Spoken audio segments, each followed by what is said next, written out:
She was one of the most powerful women who ever lived. She spoke 9 languages. She commanded armies. She seduced 2 of the most powerful men in Rome. And then, according to history, she pressed a snake to her arm, let it bite her, and died. That's the story. That's what you learned in school. That's what Shakespeare wrote, what Hollywood filmed, what museums display. But here's the problem. There is no snake. There was never any snake. And the real evidence, and the medical evidence, the witness accounts, the political timing, points to something far darker. Cleopatra didn't choose death. Someone chose it for her. To understand what really happened on August 12, 30 BC, you need to understand who Cleopatra actually was, not the Hollywood version. Cleopatra VII was not Egyptian by blood. She was Macedonian Greek, a descendant of Ptolemy I, one of Alexander the Great's generals. She was the first ruler of her dynasty who even bothered to learn the Egyptian language. She was a trained scholar. She studied at the Mausoleum of Alexandria, the intellectual center of the ancient world. She understood mathematics, astronomy, medicine, and toxicology. Yes, toxicology. Cleopatra knew poisons. She studied them. Ancient sources say she even tested them on prisoners. She had ruled Egypt for 21 years when Rome came knocking. She had survived assassination attempts, civil wars, and 2 Roman lovers, Julius Caesar and Mark Antony. This was not a woman who panicked. This was not a woman who gave up easily. So why would she press a snake to her arm and wait to die? The official story comes from Plutarch, writing about 120 years after Cleopatra's death. He says she smuggled a snake, an asp specifically, into her chambers inside a basket of figs. She pressed it to her arm. It bit her. She died. Octavian, the Roman general who had just conquered Egypt, reportedly found her dead on a golden couch, dressed in her royal robes, looking peaceful. That's the version that survived history. But let's run it through the evidence. Problem number 1. The asp. An asp, which Egyptians called the uraeus, the sacred cobra, is not a small snake. A cobra large enough to kill a healthy adult woman is between 4 and 6 feet long. Guards outside her chambers would have noticed something that size being carried in. Problem number 2, the bite. Cobra venom causes severe convulsions, vomiting, paralysis, and an agonizing death that takes several hours. Octavian soldiers found her looking peaceful. 2 of her servants also died at the same time. A single cobra bite simply could not kill 3 people quietly. Problem number 3, the timing. Octavian needed Cleopatra alive. He wanted to parade her through Rome in chains. The ultimate humiliation for a conquered queen. He had every reason to prevent her death. And yet, she died the night before his guards were scheduled to transfer her. The night before. Here's where it gets interesting. In 2010, German historian Christoph Schaefer, working with toxicologists, proposed a different theory, and it fits every piece of evidence. Not a snake, a cocktail, specifically opium and hemlock mixed together. Here's why this matters medically. Opium alone causes unconsciousness and slowed breathing, but it takes time and it can be reversed. Hemlock alone causes convulsions and paralysis, visible, violent, ugly. But opium and hemlock together? The opium masks the hemlock's convulsions. The hemlock accelerates the respiratory failure. Together they produce a death that looks peaceful, quiet, even dignified. Exactly what Octavian's soldiers described. A woman on a golden couch, looking like she was sleeping. And here's the critical detail. Cleopatra was a toxicologist. She knew this combination. Ancient sources specifically mention that she spent years testing poisons to find one that was quick, painless, and, most importantly, undetectable. If she chose death herself, this is how she would have done it. Not a snake, a cup.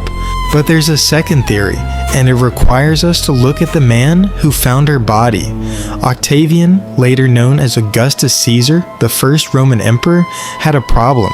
He needed Cleopatra alive for his triumph parade. A Roman triumph was the ultimate military celebration. The victorious general would march through Rome with captured kings, queens, and treasures. The crowd needed to see the defeated enemy in chains. Cleopatra alive was useful. Cleopatra in chains was a symbol of Roman supremacy. But Cleopatra dead, Cleopatra who chose death rather than humiliation, was a different kind of symbol, a dangerous one. A queen who refused to be paraded, who died on her own terms. Octavian visited her personally in the days before her death. He reportedly tried to convince her that she would be treated well in Rome. She didn't believe him, and she had every reason not to. She had seen what Rome did to defeated rulers. So here's the question historians are still debating. Did Cleopatra poison herself before Octavian could take her? Or did Octavian's agents poison her, and then construct the snake story to make her death look like a noble Roman suicide? Either way, the snake is almost certainly fiction. Let's talk about what the physical evidence actually says. Cleopatra's own physician, Olympus, was present at the examination of the body. He reported 2 small marks, puncture marks, on her arm. That's it. 2 small marks. Here's what a cobra bite actually looks like. 2 large fang punctures, significant tissue destruction, massive swelling, necrosis. The flesh begins to die immediately around the wound. 2 small marks with no swelling, no necrosis, no tissue damage. That's not a cobra bite. That's consistent with a needle, or a pin, or the tip of a hairpin coated in poison, which, incidentally, was a known method of suicide for noble women in the ancient world. The archaeologist and historian Joyce Towdsley, who has written extensively on Cleopatra, points out that the 2 marks are simply inconsistent with any known snakebite pattern. The body doesn't lie, but the story around it might. Let's reconstruct what we actually know about Cleopatra's last hours. August 12th, 30 BC, Alexandria, Egypt. Mark Antony was already dead. He had stabbed himself days earlier, believing incorrectly that Cleopatra was already gone. She had watched him die. Octavian had taken the city. He had met with Cleopatra personally. Accounts describe her as composed, strategic, even flirtatious, still trying to negotiate. She was being held in her mausoleum, under guard, but with access to her personal servants and reportedly her belongings. That evening, she sent a letter to Octavian asking to be buried alongside Mark Antony. Octavian recognized immediately what that letter meant. He dispatched guards to her chambers urgently. They arrived too late. Cleopatra was on her golden couch. Her 2 handmaidens, Iris and Charmian, were also dying. One already dead, one barely conscious. Charmian reportedly managed to straighten Cleopatra's crown before she collapsed. A soldier demanded, "Was this well done of your lady, Charmian?" She answered, "Extremely well, and befitting the last of so many noble kings." Then she died. So what really happened? Here's the most likely reconstruction based on current historical and medical evidence. Cleopatra used poison, almost certainly a combination of opium and hemlock, possibly delivered via a sharp instrument rather than a snake bite. The 2 small marks on her arm are consistent with this. She may have hidden the poison in her personal belongings for weeks, waiting for the right moment.